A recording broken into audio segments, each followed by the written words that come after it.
The place I'd really like to go back to is something which still gives me goosebumps. I was working at the site of Kermisderi in northern Iraq, and the American team who was working up at Nineveh saw me doing this thing called planning. Again, we're back to skills. And they were, that's amazing. How come you can draw that fast? I was going, I have a thing called a planning frame. My God.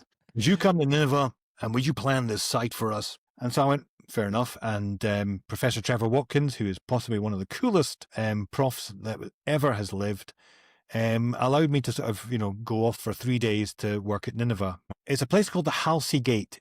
Now, we all know when Nineveh fell, though I can't quite remember. BC. And it was originally 20 meters wide. I mean, this was no tiny gate, 20-meter wide gateway. And someone at the time had narrowed the gate until it was only, I think, about 4 meters wide. They'd filled it full of mud brick. And I want you to imagine the city is in flames. Nineveh is falling. And it's a historical event. Nineveh is falling. And inside this gateway, what they wanted me to plan still haunts me to this day, because there was a horseman, a man on a horse. There was a small child, I can't remember, an infant of some sort, lying a little bit away from it. And about 8 or 9 men slumped within the gateway. They were peppered with arrowheads. They were still wearing the armor. They still had the weapons with them. And when I first saw this, it was evening. The smoke from Mosul was coming across. The cries of the Muazzam were happening.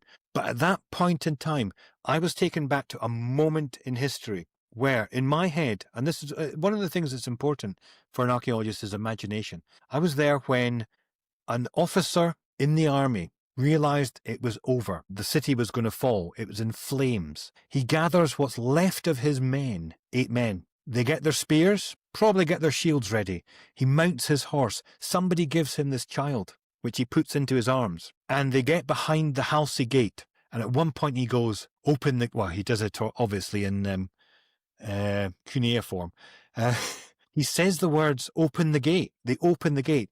And like some sort of scene from Butch Cassidy and the Sundance Kid, they storm down this gateway and they don't make it. They are cut down in a hail of arrows.